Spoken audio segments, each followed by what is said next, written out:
سرکار دو عالم صلی اللہ علیہ وسلم نے فرمایا صدقہ برائی کے 70 دروازے بند کرتا ہے۔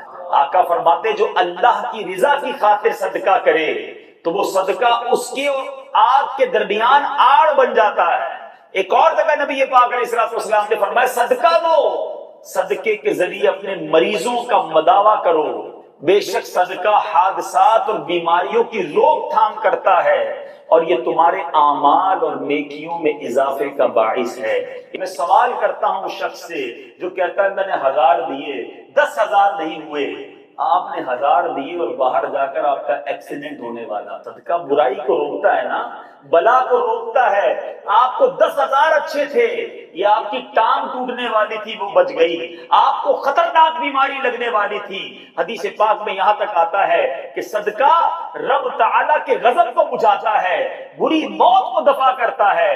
اور سنو میرے آقا فرماتے ہیں صبح سویرے صدقہ کرو کہ بلا صدقے سے آگے قدم نہیں بڑھاتا، انٹرسیپٹ کر دیتا ہے، روک لیتا ہے، بیچ میں آ جاتا ہے صدقہ بلا کے درمیان۔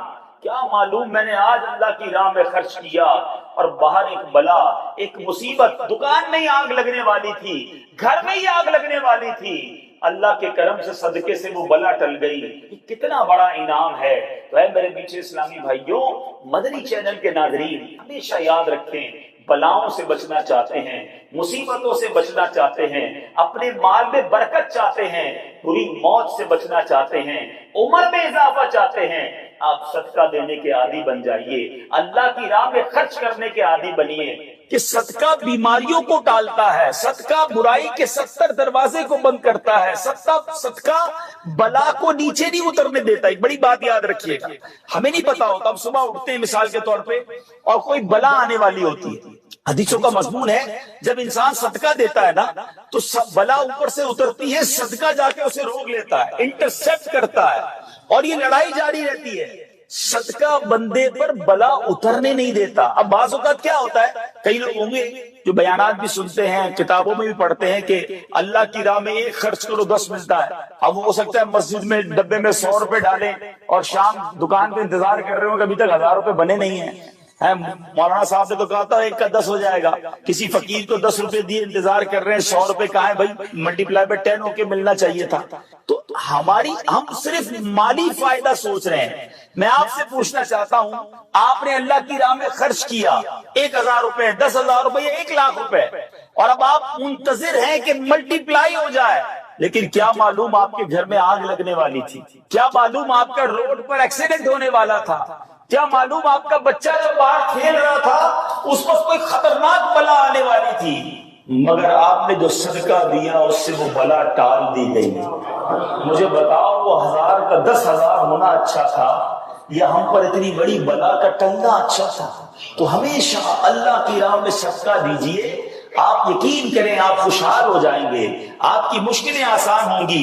مگر دوبارہ وہی بات کروں گا کہ نیت اچھی ہو، صدقہ دیتے وقت، خرچ کرتے وقت، کسی کی مدد کرتے وقت احسان نہ جتانا۔ یاد نہیں تجھے تیرے بچے کی شادی میں نے کرائی تھی، بھول تو نہیں کیا قرضہ میں نے دیا تھا، ہاں تو ریڈی لگاتا تھا، میں نے تجھے جناب دکان کا کرایہ دیا تھا۔ یہ احسان جتا کر تو صدقہ ضائع ہو جائے گا۔ یا ایھا الذین آمنوا لا تبطلوا صدقاتکم بالمن والاذی، اے ایمان والو اپنے صدقے ضائع نہ کرو احسان جتا کر، تکلیف پہنچا کر۔ تو کچھ لوگ صدقہ دیتے بھی ہیں، مدد کرتے بھی ہیں، پھر ساری زندگی جتا رہے ہوتے ہیں، تو یہ بربادی ہے، یہ نہ کریں۔ بس اللہ کے لیے، اللہ کی رضا کے لیے آپ خرچ کریں اور پھر دیکھیں اس کی برکتیں کیسے ملتی ہیں۔ قرآن میں اللہ تبارک و تعالیٰ اپنی راہ میں خرچ کرنے والوں کو کیسا مژدہ سناتا ہے، کیسی خوشخبری ہے، کیسا فرمان ہے۔ اللہ فرماتا ہے ان المصدقین والمصدقات واقرضوا اللہ قرضا حسنا یضاعف لهم ولهم اجر کریم۔ ترجمہ کنز الایمان، بے شک صدقہ دینے والے مرد اور صدقہ دینے والی عورتیں اور وہ جنہوں نے اللہ کو اچھا قرض دیا ان کے دونے ہیں اور ان کے لیے عزت کا ثواب ہے۔ اب کمال یہ ہے، یہ ایک جگہ نہیں، قرآن میں کئی جگہ اللہ تبارک و تعالیٰ نے قرض کا لفظ استعمال کیا ہے۔ کوئی اللہ کو جو اچھا قرض دے؟ مجھے ایک بات بتائیے، میں آپ میں سے کسی کو کوئی 10,000 روپے رکھوائے اور تھوڑے دنوں بعد کہیں کہ ذرا وہ 10,000 میں سے 5,000 روپے دے دو، تو اس 5,000 دینے والے نے کوئی کمال کیا؟ اس کا تو کوئی کمال نہیں نا، پیسے میرے تھے اور میں نے کہا کہ میرے 10,000 میں سے 5,000 مجھے دے دو، کیا کمال کیا؟ میرے پیسے نے واپس دے دیے۔ مگر اللہ کی شان دیکھو، اللہ کی کرم نوازی دیکھو، شان کریمی دیکھو، ہم سب کو دانا دانا اس نے دیا ہے۔ ہم تو پیدا ہوئے تھے، کپڑے بھی جسم پر نہیں تھے، کھانے کو اس نے دیا، پہننے کو اس نے دیا، گھر اس نے دیا، مال اس نے دیا، سب اس نے دیا، مگر جب اس کی راہ میں خرچ کرنے کی باری آتی ہے تو کہتا ہے، فرماتا قرآن میں ہے کوئی جو اللہ کو اچھا قرض دے؟ اللہ کا مال ہے، ہم نے کیا کمال کرنا تھا؟ ہم خرچ کرتے، وہ کچھ بھی نہ دیتا اس کے بدلے، پھر بھی اسی کا مال تھا۔ مگر مہربانی دیکھو، مال بھی وہ دیتا ہے، توفیق بھی وہ دیتا ہے، خرچ کریں تو ثواب بھی وہی دیتا ہے، عطا بھی وہی کرتا ہے۔ اور علماء نے بڑی زبردست اس میں ڈیبیٹ کی ہے، مفسرین نے بحث کی ہے کہ جناب ان آیتوں میں قرض کا لفظ کیوں لایا گیا؟ اللہ اکبر۔ فرمایا جب آپ اور میں، دنیا میں بندہ کسی کو قرضہ دیتا ہے نا تو امید ہوتی ہے یہ قرضہ واپس ملے گا۔ اگر امید نہ ہو تو پھر یہ قرض نہیں ہے، پھر تو تحفہ ہو جائے گا نا۔ آپ کسی کو تحفہ دیتے ہیں تو آپ کو پتہ یہ واپس نہیں آئے گا، لیکن قرضہ دیتے وقت آپ طے کرتے ہیں کتنے دنوں میں دو گے، کب دو گے، کیسے لوٹاؤ گے، تھوڑی بندہ معلومات بھی کرتا ہے، یار قرضہ دے رہا ہوں واپس ملے گا نہیں ملے گا۔ تو قرض کے جب بھی لفظ لون آئے گا، قرض آئے گا، اس کا مطلب یہ کہ یہ واپس ملنا ہے۔ تو اللہ نے قرآن میں گویا وعدہ فرما لیا ہے کہ تم جو میری راہ میں خرچ کرتے ہو، یہ اللہ کو قرض دینا ہے، یہ تمہیں واپس ملے گا، یہ لوٹایا جائے گا اور زیادہ دیا جائے گا۔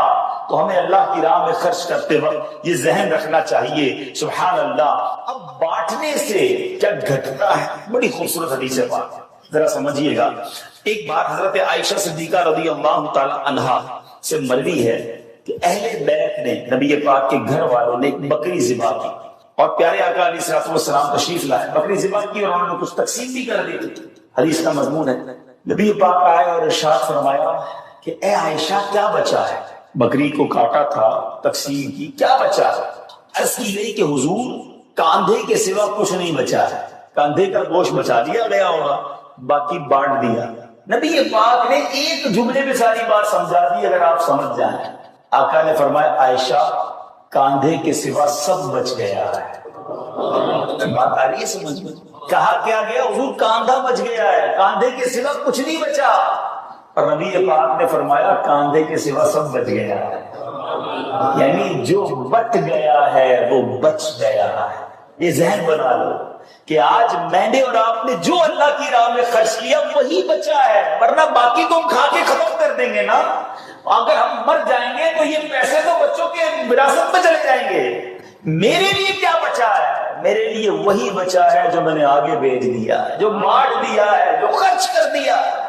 عقل اگر آ جائے ہمیں، اللہ کرے کہ ہمیں اس بات کی سمجھ آ جائے کہ آج اگر خوشحالی ہے، آج اگر مال جیب میں ہے، بینکوں میں پڑا ہے، گھر آئیں گے اور میں دنیا سے چلا جاؤں گا، اگر میں چاہتا ہوں یہ آخرت کے اکاؤنٹ میں جمع ہو جائیں، میں یہ پیسہ لے کر جنت میں جاؤں اور اس پیسوں کے بدلے جنت کی نعمتیں کما لوں، تو مجھے یہاں یہ اللہ کی راہ میں خرچ کرنا پڑے گا۔ اور یہ بات میں نہیں کہہ رہا، آپ اور میں یہاں رہنے والے بھی، یہاں بھی کمیٹی ڈالی جاتی ہوگی، بی سی ہوتی ہوگی کہ تھوڑے تھوڑے پیسے جس میں جمع ہوتے ہیں اور وقت پر مل جاتے ہیں، انسان کمیٹی ڈالتا ہے کہ یار کبھی برے وقتوں میں کام آئے گی، بچی کی شادی میں کام آئے گی۔ ایسا ہوتا ہوگا نا آپ کے یہاں؟ قدسی ہے جس کا مضمون ہے اے ابن آدم اپنا مال میرے پاس جمع کرا دے۔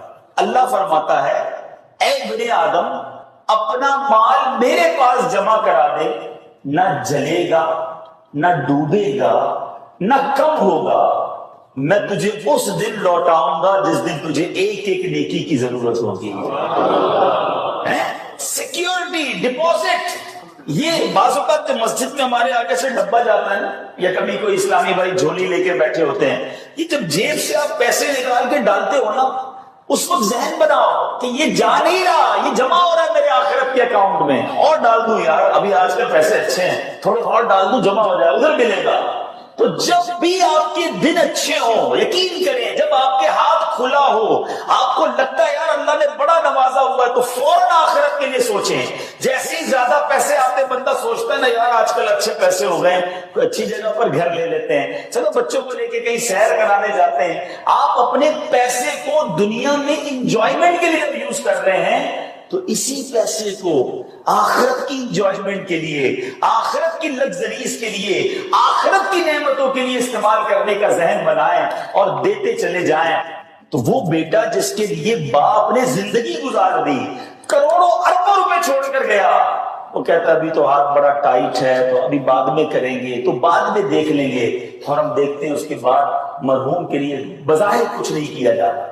تو آج مجھے اور آپ کو اپنی فکر خود کرنی ہے۔ اگر آپ نے پیسے کمائے ہیں نا، آپ نے مکان بنائے ہیں، آپ نے جائیدادیں بنائی ہیں، تو اپنی فکر خود کیجیے۔ اس کے دو طریقے ہیں۔ ایک طریقہ تو جو ماشاءاللہ یہ ہمارے حاجی صاحب نے کیا کہ اپنی زندگی میں ہی انہوں نے ماشاءاللہ یہ مسجد بنا دی، مدرسہ بنا دیا، بہت اچھی بات ہے، یا تو یہ کر لے۔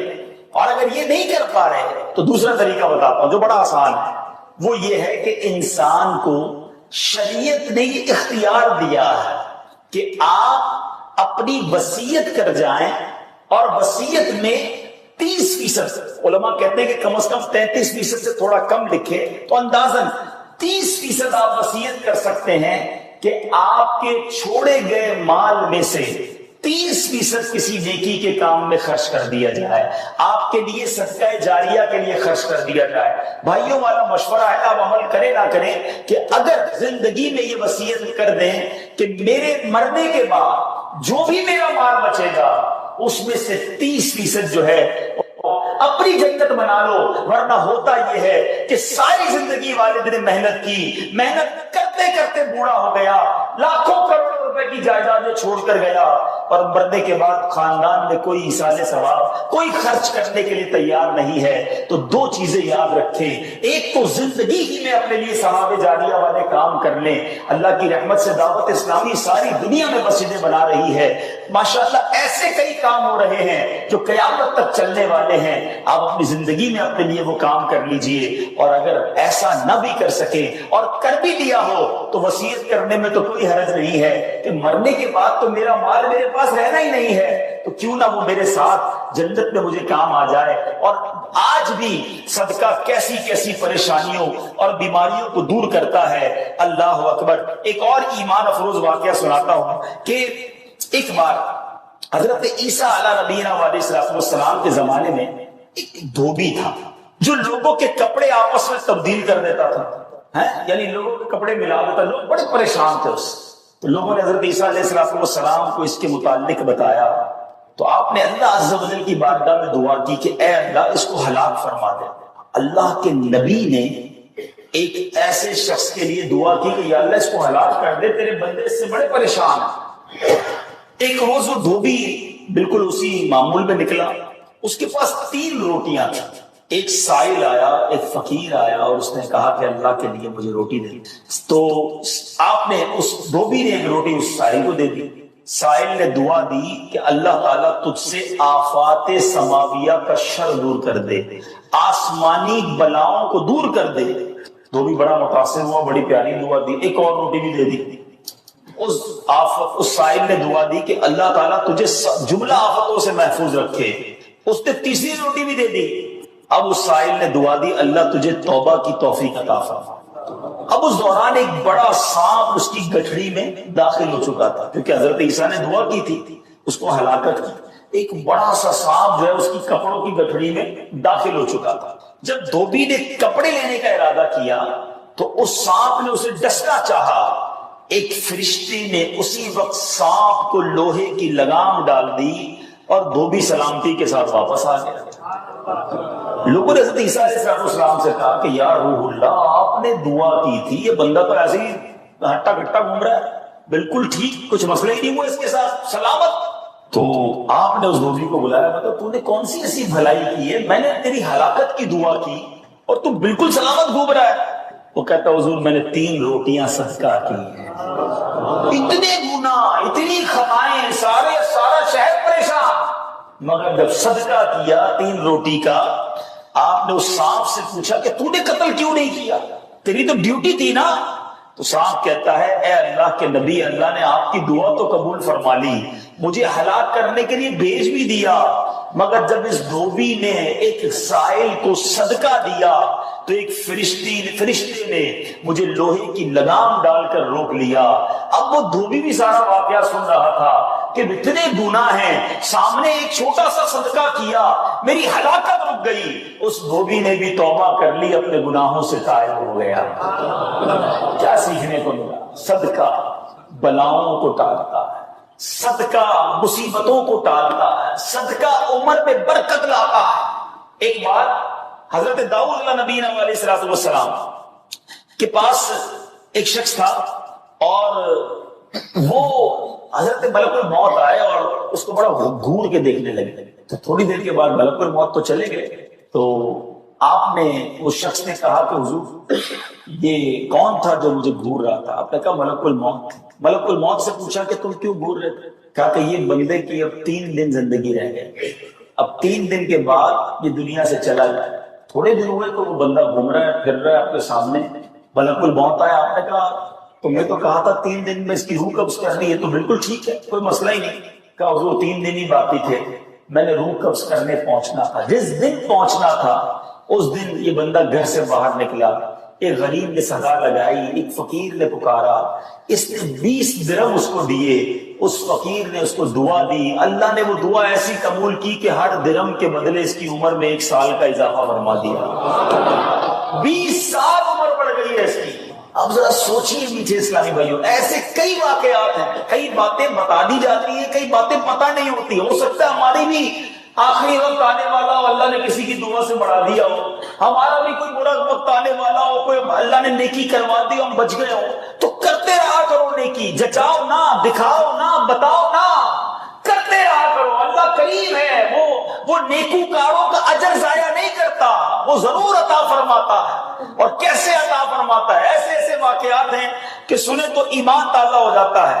مثال کے طور پہ حضرت سیدنا حبیب عجمی رحمۃ اللہ تعالی علیہ کے دروازے پر ایک سائل نے دستک دی، تو آپ کی زوجہ محترمہ جو ہے وہ آٹا گوندھ کے رکھا تھا اور پڑوس سے آگ لینے گئی تھی۔ پہلے زمانے میں لکڑی وغیرہ آگ کے لیے لینی ہوتی تھی، آٹا گوندا ہوا تیار تھا، آپ نے وہی آٹا اٹھایا اور اس سائل کو دے دیا۔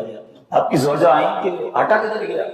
غریب آیا تھا، اس کو ضرورت تھی، میں نے گوندا ہوا آٹا دے دیا۔ بہت اچھا کیا، ہم نے بھی تو کھانا ہے نا، ہمارے بھی تو کچھ نہیں چھوڑا، آپ نے سارے ہی دے دیا۔ اب تھوڑی دیر ہوئی تو کیا ہوتا ہے کہ دروازے پر دستک ہوتی ہے، ایک بندہ ایک بہت بڑا تھال لے کر پکی ہوئی روٹیاں بھی لاتا ہے اور سالن بھی لاتا ہے۔ آپ اپنی زوجہ سے کہتے ہیں دیکھ لو، دیا آٹا تھا، روٹیاں بھی پکے آ گئی، ساتھ سالن بھی آ گیا۔ تو یہ بلیف ہوتا تھا، اللہ والوں کا یقین ہوتا تھا کہ یہ خرچ کیا ہے، یہ ملنا ہی ملنا ہے۔ اللہ کرے کہ ہم اللہ کی راہ میں بس خرچ کرنے والے، صدقہ دینے والے، اللہ کی راہ میں دل کھول کر خرچ کرنے والے بن جائیں۔ اس میں میرے میٹھے اسلامی بھائیوں رجب کا مہینہ ہے، اللہ اکبر، اس مہینے کی تو کیا بات ہے۔ رجب المرجب کے بارے میں آتا ہے کہ جو رجب میں کسی پریشان حال کی پریشانی دور کرتا ہے، اللہ قیامت میں اس کو ایسا جنت میں محل عطا فرمائے گا جو تا حد نگاہ وسیع ہوگا۔ اور جملہ سنو ایمان افروز، تم رجب کا اکرام کرو، اللہ 1000 کرامتوں کے ساتھ تمہارا اکرام کرے گا۔ تم رجب کی عزت کرو، تمہاری عزت بڑھا دی جائے گی۔ تو یہ مہینہ تو مصیبت زدوں کی مدد کرنے کا مہینہ۔ ڈھونڈیے، آپ کے پڑوس میں کوئی پریشان ہوگا، تلاش کیجئے، آپ کے رشتہ داروں میں کوئی غریب پریشان ہوگا، آپ کے دوستوں میں پریشان ہوگا۔ اچھا ایک اور بات بتاؤں، جو واقعی صحیح معنوں میں سفید پوش ہوتے ہیں نا، وہ بولتے نہیں ہیں کسی کو۔ آپ کہیں گے یار کسی دوست نے تو کچھ مدد مانگی نہیں، رشتہ دار تو کوئی آئے نہیں گھر پہ، پڑوسی نے تو کبھی کچھ نہیں کہا، وہ کہیں گے نہیں۔ آپ ڈھونڈیے، تلاش کیجئے، جنت میں گھر چاہیے نا۔ مثال دیتا ہوں، آپ کو کوئی یہ کہے کہ جناب کسی پریشان حال کو ڈھونڈ کر 1000 روپے دو اور اس کے بعد فلاں بینک سے 1 لاکھ روپے لے لو، تو پھر پریشان حال فوراً مل جائے گا۔ سیدھا سیدھا ابھی ڈھونڈتا ہوں جناب 1000 کیوں، 2000 دوں گا تو 2 لاکھ نہیں ملیں گے، تو بندہ یہ کہے گا جب آپ کو سامنے نفع نظر آئے تو سب پریشان حال بھی مل جائے گا۔ اللہ کے بندو، جنت میں محل کا وعدہ ہے، ڈھونڈیے نا۔ آپ کے غریب رشتے دار پریشان ہوں گے، کسی کی بچی کی شادی ہونے والی ہوگی، کوئی بیچارہ گھر میں اچھا کھانا نہیں کھاتا ہوگا، چلے جائیں اس کے گھر اور اس کی کچھ مدد کر کے آئیں۔ اور ایک اور بات بھی بتا دوں، بعض اوقات جب یہ پریشان حالوں کی پریشانیاں دور کرنے کی بات ہوتی ہے نا، تو بندہ سمجھتا ہے یار یہ پیسے سے ہی دور ہوگی، میں تو وہی غریب، تو یہ بھی نہیں ہے۔ ہر پریشانی پیسے سے دور نہیں ہوتی۔ اگر پریشانیوں کا حل پیسہ ہوتا تو دنیا میں کوئی مالدار پریشانی نہ ہوتا، اس کو پریشانی آتی پیسے خرچ کرتا، پریشانی دور کر دیتا ہے۔ ایسا نہیں ہے، ہر پریشانی کا مداوا، ہر پریشانی کا سولوشن پیسہ نہیں ہے۔ آپ کو یہ نہیں کہا گیا کہ جو مالی مدد کرے گا اسے جنت میں محل دیا جائے گا، جو کسی مسلمان کی پریشانی دور کرے۔ بعض اوقات حوصلہ دینے سے پریشانی دور ہو جاتی ہے، ہمت دینے سے پریشانی دور ہو جاتی ہے۔ یار گھبرانا نہیں، میں تمہارے ساتھ ہوں، ٹینشن مت لینا، میں بیٹھا ہوں۔ بیمار ہے اس کے گھر چلے گئے، تھوڑی دیر اس کے ساتھ بیٹھے، اسے ڈاکٹر کے پاس لے گئے، کسی کا بیچارے کا کوئی معاملہ ہے تو ساتھ جا کر وہ معاملہ حل کروا دیا۔ یہ کبھی کبھی کچھ اچھے میٹھے بول بھی پریشانی دور کر دیتے ہیں، لیکن ہمیں اچھے بول بھی تو آنے چاہیے، مسکرانا بھی تو آنا چاہیے، حوصلہ دینے بھی تو آنا چاہیے۔ سیدی اعلیٰ حضرت امام اہل سنت کمال کی بات لکھتے ہیں، آپ فرماتے ہیں شربت نہ دے نہ دے، کرے بات لطف سے۔ شربت نہیں پلانا، نہ پلاؤ، اچھی بات تو کر لو یار۔ شربت نہ دے نہ دے، کرے بات لطف سے، یہ شہد ہو تو پھر کسے پرواہ شکر کی ہے۔ بعض اوقات مسکرا کر مل لینا بندے کے دکھ دور کر دیتا ہے۔ چند اچھی باتیں، ہمیں آ کر کوئی کہتا نا یار بڑی بیمار ہوں، پریشان ہوں، اچھا چلو ٹھیک ہے یار اب کل سے ٹائم پہ آ جانا۔ ارے اللہ کے بندے، اس نے کوئی پریشانی بتائیے، تھوڑا اس سے ہمدردی تو کریں۔ اچھا کیا ہو گیا، خیر تو ہے، کیسے بیمار ہو گئے، ڈاکٹر کو دکھایا کہ نہیں، میری ضرورت ہے تو بتائیں، کوئی کام ہو تو بتائیں۔ آپ نے پیسے دیے 5 جملوں میں؟ نہیں دیے نا، مگر کیا بتاؤ اس کا درد کم نہیں ہو گیا ہوگا، اس کو حوصلہ نہیں مل گیا ہوگا۔ یاد رکھو میٹھے اسلامی بھائی، یہ جو الفاظ ہیں نا، ہماری باتیں ہیں، یہ الفاظ زخم پر مرہم کا کام بھی کرتے ہیں، اور یہی الفاظ زخم پر نمک کا کام بھی کرتے ہیں۔ ہم بعض اوقات کسی کے زخموں پر نمک چھڑک دیتے ہیں، وہ پریشان ہے، تکلیف میں ہے، مصیبت میں ہے، اور اس کو ایسا جملہ کہہ دیتے ہیں کہ اس کی پریشانی بہت بڑھ جاتی ہے۔ اور کبھی کبھی چند اچھے جملے انسان کا غم بھلا دیتا ہے۔ اللہ کے واسطے اچھا بولنا سیکھیے، نرم ہو جائیے، شفیق ہو جائیے۔ مثال کے طور پہ کوئی بندہ آیا کہ یار اسکوٹر کا ایکسیڈنٹ ہو گیا، اور میں نے تو پہلے ہی پتا تھا تیرا ایکسیڈنٹ ہونا ہے، تو چلاتا ہی صحیح نہیں ہے، پہلے ہی تیزی سے چلاتا ہے، کیوں چلاتا ہے اسکوٹر جب چلانے نہیں آتی؟ اب بتاؤ بندہ کیا یار ایکسیڈنٹ بھی ہوا، اس کے باتیں بھی سنوں میں، تو یہ زخم پر نمک ہو گیا۔ اب یہ باتیں بعد میں سمجھا دینا کہ یار تیز مت چلائے، ابھی تو حوصلہ دیں، ابھی تو بیچارے کی طبیعت پوچھیں، ابھی تو اس کی پریشانی دور کریں۔ تو ایسی بہت ساری مثالیں ہیں کہ جب بھی ہمارے پاس کوئی پریشان حال آئے نا، تو اسے اچھی بات کریں، حوصلہ دیں، پریشانی دور کریں۔ تو انشاءاللہ میں بھی کوشش کرتا ہوں، آپ بھی کوشش کریں کہ انشاءاللہ رجب میں ضرور کسی کی پریشانی دور کریں گے انشاءاللہ۔ اب یہ سینکڑوں اسلامی بھائی یہاں بیٹھے ہیں، ہزاروں ہو سکتا ہے مجھے چینل پر بعد میں سنیں، سوشل میڈیا پہ سنیں، ہم سب ایک ایک کی پریشانی دور کریں گے تو ہزاروں مسلمانوں کی پریشانیاں دور ہو جائیں گی نا۔ یہ اسلام کی بیوٹی ہے، یہ اسلام کی خوبصورتی ہے کہ مسلمان کی مدد کرے، اس کی پریشانی دور کرے، مالی پریشانی ہے تو دور کرے، جسمانی پریشانی ہے تو دور کرے۔ بعض اوقات فقط مورل پریشان ہوتا ہے، اکیلا ہوتا ہے، تنہا ہوتا ہے، مایوس ہو گیا ہوتا ہے، آپ اٹھا دیں اسے، حد میں ہمت دے دیں، وہ اگلا کھڑا ہو جاتا ہے۔ تو ہمیں یہ کام کرتے رہنا چاہیے۔ اللہ کے حبیب علیہ الصلوۃ والسلام فرماتے ہیں من بنا مسجدا یذکر فیہ اسم اللہ بنى اللہ لہ بیتا فی الجنہ، جس نے مسجد اس لیے بنائی تاکہ اس میں اللہ کا ذکر کیا جائے تو اللہ تعالیٰ اس کے لیے جنت میں گھر بنائے گا۔ اچھا پھر یہاں بعض اوقات یہ بھی ہوتا ہے کہ یار اتنی بڑی مسجد تو میں نہیں بنا سکتا، تھوڑے پیسے ہیں، چھوٹا سا پلاٹ ہے۔ میرا رب بڑا کریم ہے، یاد رکھیے گا، اللہ کی شان بڑی، وہ دل دیکھتا ہے، اس کی بارگاہ میں کوانٹٹی نہیں کوالٹی دیکھی جاتی ہے۔ کسی کا 1 روپیہ کسی کے لاکھ روپے سے بڑھ جاتا ہے. وہ دل سے تو دے نا, محبت سے تو دے. سنو اللہ کے حبیب فرماتے ہیں من بنا للہ مسجدا صغیرا کان او کبیرا بنا اللہ لہ بیتا فی الجنہ. اللہ کے حبیب فرماتے ہیں جس نے اللہ کے لیے چھوٹی یا بڑی مسجد بنائی, اللہ اس کے لیے بھی جنت میں گھر بنایا. آج قرآن پاک کی جو آیت ہم سنیں گے پارہ نمبر 3 ہے, سورہ بقرہ ہے, اور آیت نمبر 278 اور 279 ہے. پہلے میں تلاوت کر دیتا ہوں اس کا ترجمہ اور پھر انشاءاللہ اس موضوع کو لے کر آگے بڑھتے ہیں. اللہ کریم قرآن مجید میں ارشاد فرماتا ہے بسم اللہ الرحمن الرحیم یا ایھا الذین آمنوا اتقوا اللہ وذروا ما بقی من الربا ان کنتم مؤمنین فإن لم تفعلوا فأذنوا بحرب من اللہ ورسولہ وإن تبتم فلکم رؤوس اموالکم لا تظلمون ولا تظلمون. بڑی پیاری آیتیں ہیں, بہت اہم حکم بیان ہوا ہے اور براہ راست ایمان والوں سے بات کی گئی ہے. اللہ نے مجھ سے اور آپ سے قرآن میں کیا بات کی ہے یہ ہمیں پہلے پڑھنا چاہیے, سمجھنا چاہیے, تاکہ میسج آف اللہ سبحانہ و تعالی وہ ڈائریکٹلی میں ریسیو بھی کروں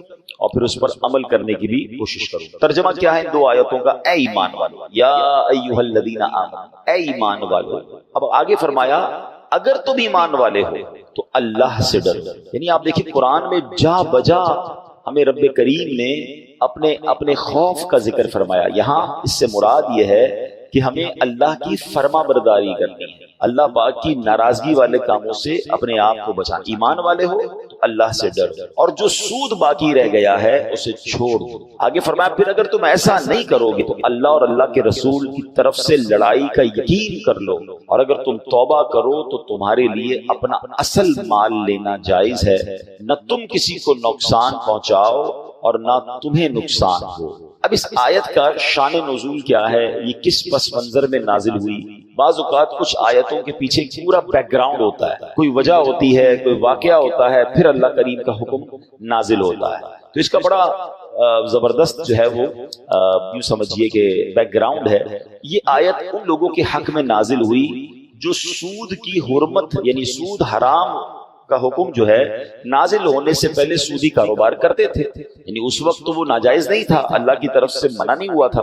اب بہت سارا سود لینا باقی تھا, یعنی جو پروفٹ تھا وہ ان کا لینا باقی تھا, اور اب قرآن کا حکم آیا اور حکم یہ دیا گیا کہ اب پچھلا سود جو آپ نے لینا ہے وہ بھی لینے کی اجازت نہیں, وہ معاف کر دو, وہ چھوڑ دو, وہ ختم کر دو. اگر تم ایمان والے ہو تو جو سود لینا باقی ہے اسے چھوڑ دو. اور دوسری آیت میں فرمایا گیا کہ سود کی حرمت کا یعنی سود حرام ہونے کا حکم نازل ہو چکا.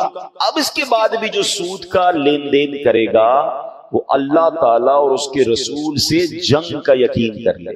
اعلان کیا کر دیا گیا کہ یہ کام کرنے والا گویا اللہ اور اس کے رسول سے جنگ کر رہا ہے. اب یہ کتنا سخت حکم ہے, یعنی ہمیں ڈرایا گیا کہ جب اللہ سے کوئی جنگ کرے گا پھر تو اس نے برباد ہی ہونا ہے. پھر تم کوئی ایسا تو معاذ اللہ سوچ ہی نہیں سکتا نا کہ میں اللہ سے جنگ کر کے جیت جاؤں گا, تو اس کا مطلب بربادی ہے.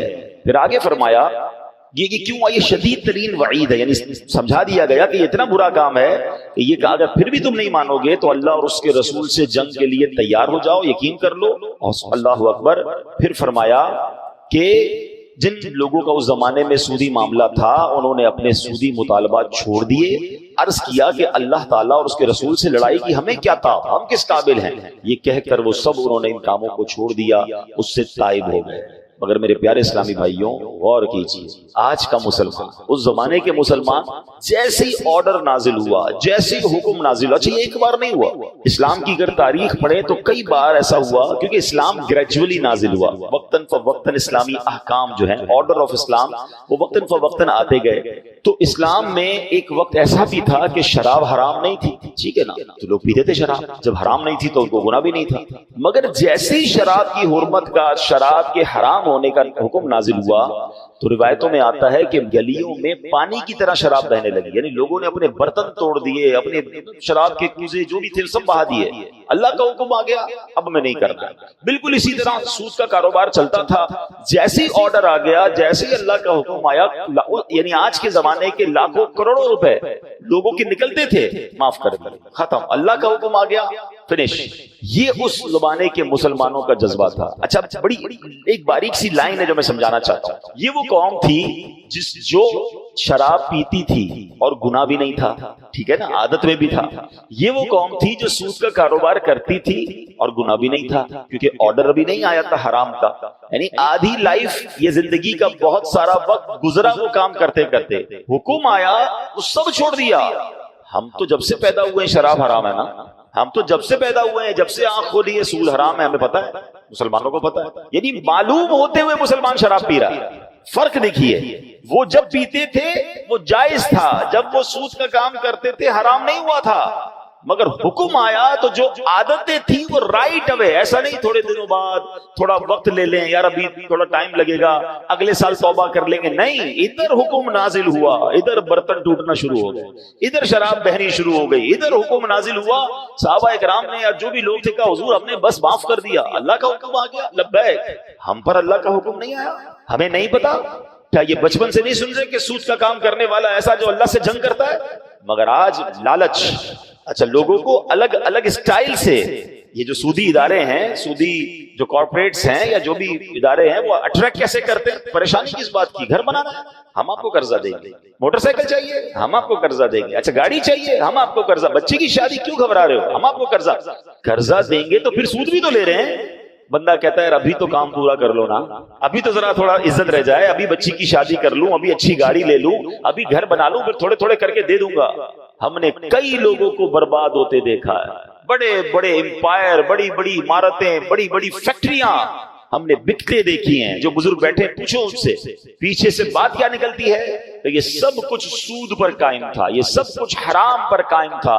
ارے جب رب نے قرآن میں واضح اعلان کر دیا کہ اللہ سے جنگ ہے, تو مجھے بتاؤ نا, کوئی اللہ سے جنگ کر کے جیتے گا؟ بربادی ہونا ہے. تھوڑے عرصے عیش کر لے گا, پھر مار پڑنی ہے اسے. اور جتنے عرصے عیش بھی کیا تو وہ حرام پر کیا نا. اور آپ کو پتا ہے یہ کس قدر حدیثوں میں سود کے بارے میں اس کی مذمت بیان ہوئی ہے. لیکن پہلے میں ایک اور بات بھی بیان کر دوں. ایک بات سمجھنی ہے, دو ایسے گناہ ہیں جن پر اعلان جنگ کیا ہے اللہ نے. ان دونوں گناہوں سے ہمیشہ بچنا. آپ خود بھی بچیں, اپنے بچوں کو بھی بچائیں. خاص تاکید کریں کبھی ان گناہوں کے قریب مت جانا. باقی گناہ بھی یقیناً گناہ ہے, اللہ کی ناراضگی ہے, مگر دو ایسے گناہ ہیں جس پہ رب نے ڈائریکٹلی فرما دیا یہ اللہ سے جنگ, اس سے تو قریب بھی نہیں آنا ہے ورنہ مارے جائیں گے. ایک کیا ہو گیا؟ سود ہو گیا. دوسرا سنیں, حدیث پاک میں ہے, بخاری شریف کی حدیث ہے. حضرت ابو ہریرہ رضی اللہ تعالیٰ عنہ حدیث کے راوی ہیں کہ تاجدار رسالت صلی اللہ تعالیٰ علیہ وسلم نے فرمایا, اللہ تعالیٰ ارشاد فرماتا ہے جو میرے کسی ولی سے عداوت رکھے تو میں نے اس سے جنگ کا اعلان کر دیا. اللہ اکبر. کیا پتا چلا؟ اللہ کے ولی سے دشمنی رکھنا, اللہ اس سے جنگ کا اعلان کرتا ہے, اور سود کا کام کرنے والے سے رب جنگ کا اعلان فرما. اب یہ دو باتوں سے, اچھا سود سے بچنا تو واضح یوں ہے کہ اگر دل پکا ہے, ورنہ تو بندہ, اچھا آج کل کیا ہو گیا ہے کہ نئی پیکنگ میں شراب آ رہی ہے, مثال دے رہا ہوں, نئی پیکنگ میں سود آ رہا ہے. وہ کہتے نہیں جناب یہ سود نہیں ہے, یہ تو انٹرسٹ ہے, یہ تو پروفٹ ہے, یہ تو جناب آپ کو انسینٹیو دیا جا رہا ہے, یہ تو جناب آپ کا گفٹ ہے. علم تو ہے نہیں, ہمیں معلوم تو ہے نہیں. یاد رکھیے جو قرض پر نفع ہوتا ہے, ٹھیک ہے, آسان لفظوں میں کہہ رہا ہوں, ویسے تو اس کی بڑی ڈیٹیل ہے, جو قرض دے کر نفع لیا جاتا ہے, مال کے اوپر نفع ہوتا ہے, وہ عموماً سودی ہوتا ہے. ہاں اس کی اگر کوئی جائز صورت ہے تو وہ علماء بتائیں گے نا. میں اور آپ تو مفتیان کرام نہیں اپنی طرف سے فیصلہ کر لیں, یار میرا دوست کاروبار کر رہا ہے, ایسا کرو 5 لاکھ روپے لے لو, مہینے کے 10,000 روپے دے دینا, چلو کبھی 11 دے دینا, جیسی مرضی, کبھی 9 دے دینا. آپس میں کہتے میں نے فکس تو نہیں کیا نا, میں کبھی 10 لیتا ہوں, کبھی 9 لیتا ہوں, کبھی 11 لیتا ہوں. ارے پیارے بھائی, آپ نے نقصان کی تو جگہ ہی نہیں چھوڑی, آپ نے تو نفع ہی نفع رکھ لیا نا. تو اس کی ڈیٹیل ہے, یہ سود ہو جائے گا بعض صورتوں میں, اور آپ حرام کے مرتکب ہو جائیں گے. اگر آپ واقعی کسی کے ساتھ انویسٹمنٹ کرنا چاہتے ہیں اور آپ چاہتے ہیں کہ آپ کو جائز نفع ملے, تو شریعت میں صورتیں ہیں. لیکن مسئلہ یہ ہے کہ ہم سمجھتے ہیں کہ بھئی کاروبار میرا, ابا سے کاروبار سیکھا, میرے دادا بھی کاروباری تھے اور ہمیشہ سے اچھا کاروبار کر رہے ہیں, میں انہی کے سٹیپ کو فالو کر رہا ہوں, مجھے کیا ضرورت ہے اس کو چیک کروانے کی. نہ آپ کے والد صاحب مفتی تھے, نہ آپ کے دادا مفتی تھے, کہاں سے چیک کروایا آپ نے کاروبار؟ دیکھیں نا, شریعت کا فیصلہ تو مفتیان کرام علماء کریں گے نا. بھائی میں نہیں کہتا ہر کاروباری ڈیل لے کر علماء کے پاس جائیں, ایک بار جا کر اپنا پورا کاروبار, بلکہ میں تو نوکری والے اسلامی بھائیوں سے بھی گزارش کروں گا, کوئی حرج نہیں ہوتا, ایک بار ان سے بات کر لیں کہ میں اس طرح کاروبار کرتا ہوں یا یہ نوکری کرتا ہوں, یہ میری ماہانہ آمدنی ہے, حضور مجھے بتائیں کہ میرا اس میں جائز ہے یا ناجائز ہے, ٹھیک ہے نا.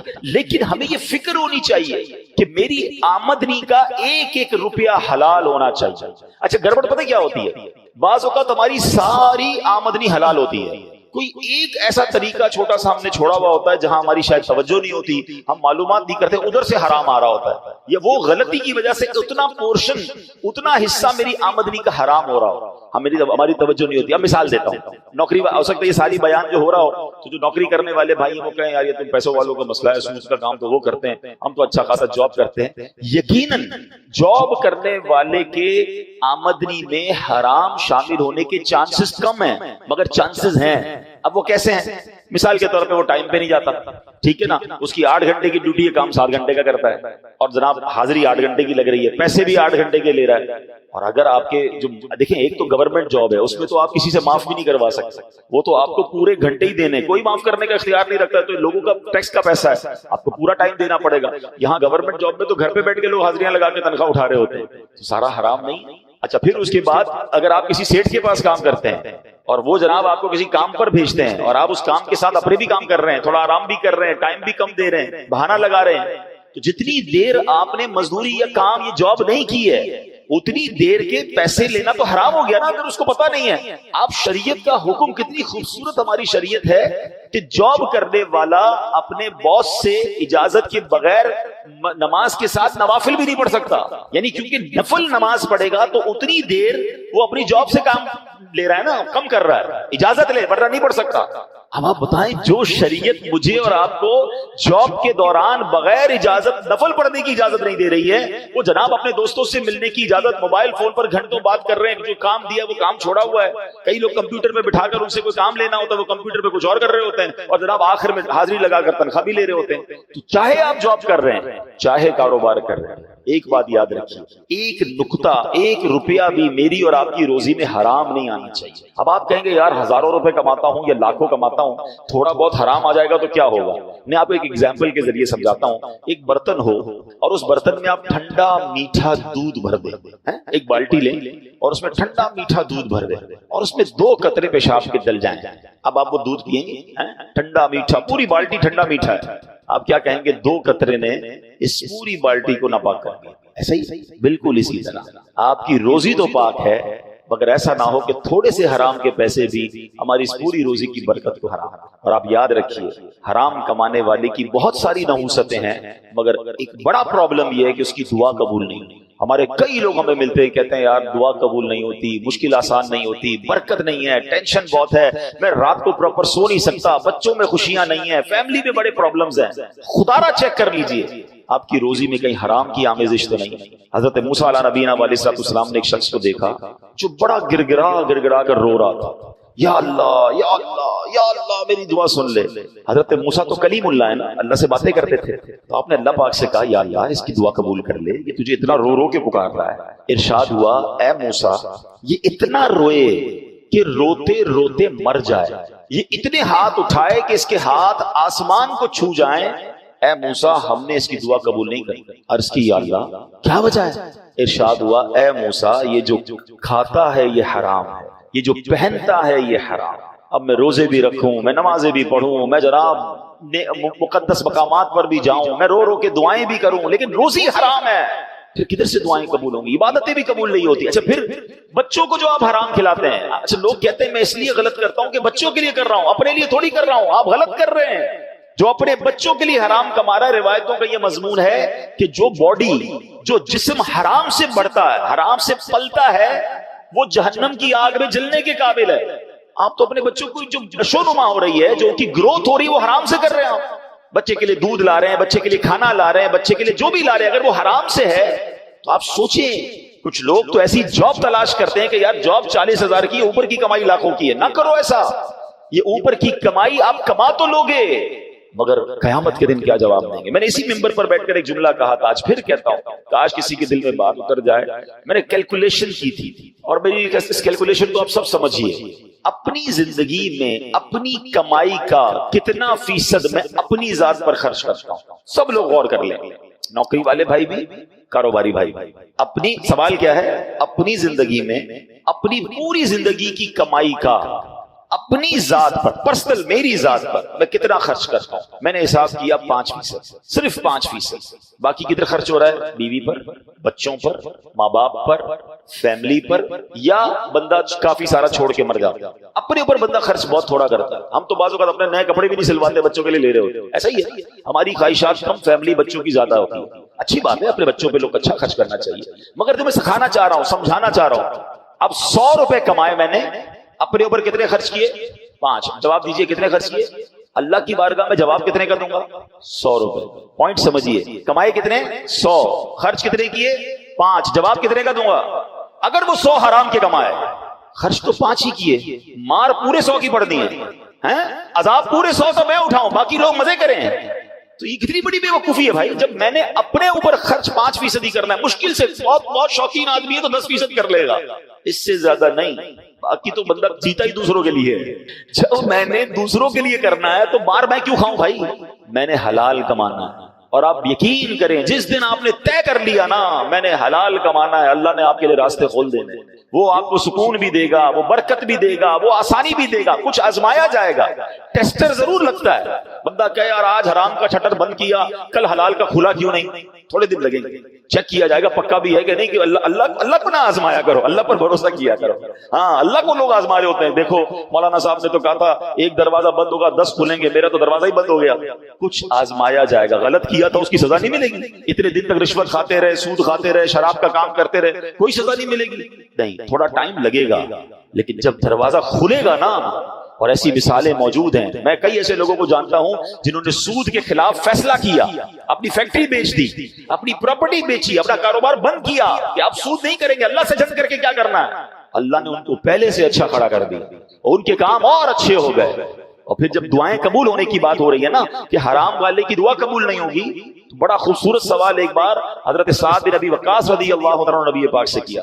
حضرت سعد بڑے کمال کے صحابی ہیں، آپ کو بتاؤں، یہ عشرہ مبشرہ میں سے ہیں۔ He is one of those 10 صحابہ کرام جن کو اللہ کے نبی علیہ السلام کی زبان مبارک سے زندگی ہی میں جنت کی بشارت ملی تھی۔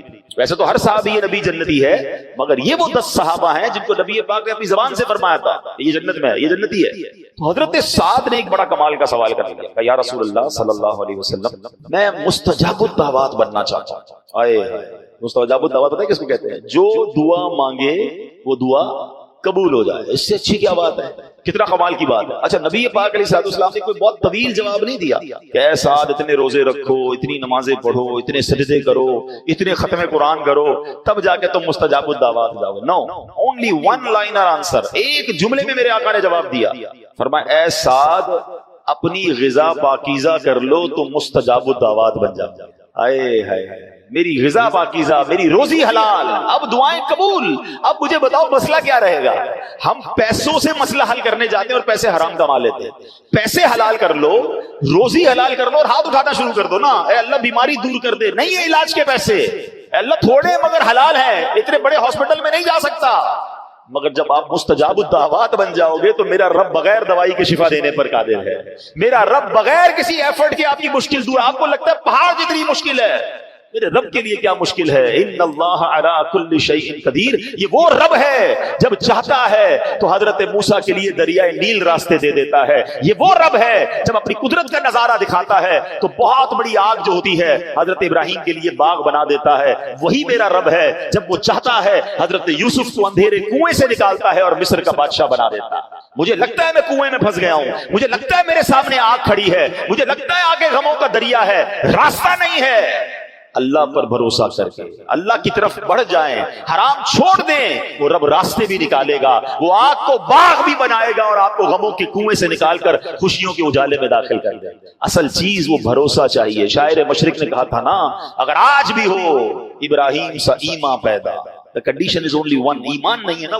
وہ اللہ پر بھروسہ نہیں رہا ہے۔ اگر آج بھی ہو ابراہیم سا ایمان پیدا، آگ کر سکتی ہے انداز گلستان پیدا، آج بھی آگ گلزار بن سکتی ہے۔ تو بہرحال میرے پیارے اسلامی بھائیوں، آج قرآن پاک کی جو ہم نے آیت سنی ہے اس میں سود کی حرمت، سود کتنا بڑا گناہ ہے، اور سود کا کام کرنے والے کو اللہ نے فرمایا پھر اللہ سے جنگ کے لیے تیار ہو جاؤ، اگر نہیں چھوڑنا ہے تیار ہو جاؤ. حدیث بھی سن لیجئے. پیارے آقا علیہ الصلوۃ والسلام فرماتے ہیں جس قوم میں سود پھیلتا ہے اس قوم میں پاگل پن پھیلتا ہے. نبی پاک علیہ الصلوۃ والسلام نے فرمایا کہ 7 چیزوں سے بچو جو تباہ کرنے والی ہیں. صحابہ کرام نے عرض کی یا رسول اللہ صلی اللہ علیہ وسلم وہ 7 چیزیں کون سی ہیں؟ ارشاد فرمایا شرک کرنا، جادو کرنا، اسے ناحق قتل کرنا جس کا قتل کرنا اللہ نے حرام قرار دیا ہے، جو مسلمانوں کو قتل کر دیتے ہیں بلا کسی شرعی وجہ کے. نمبر 4 فرمایا سود کھانا. نمبر 5 یتیم کا مال کھانا. نمبر 6 جنگ کے دوران مقابلے سے پیٹ پھیر کر بھاگ جانا، یہ جہاد کے معاملات کے وقت. نمبر 7 پاک دامن شادی شدہ مومن عورتوں پر تہمت لگانا. یہ 7 ایسے گناہ فرمائے جو تباہ کر دینے والے ہیں. اور نبی پاک علیہ السلام فرماتے ہیں جس کسی بستی میں زنا یعنی بدکاری اور سود پھیل جائے اللہ عز و جل اس بستی والوں کو ہلاک کرنے کی اجازت دے دیتا ہے، رشتوں کو اجازت دے دیتا ہے کہ اب اسے ہلاک کر دو. سچ بتائیے کہ یہ دونوں بیماریاں پھیلی ہیں کہ نہیں پھیلی؟ بدکاری بھی عام اور سود کو تو بڑے فخر سے بیان کیا جاتا ہے. میری فلاں جگہ انویسٹمنٹ ہے تو میرے فلاں جگہ انٹرسٹ آتا ہے تو میں نے سود پہ پیسے لگائے ہوئے ہیں. نہ کریں ایسا، نہ کریں، برباد ہو جائے. ہم مسلمان ہیں، ہم اللہ کے بندے ہیں. اللہ نے قرآن میں واضح مجھ سے اور آپ سے فرمایا اے ایمان والو اللہ سے ڈرتے ہو، پھر یہ کام نہیں کرتے.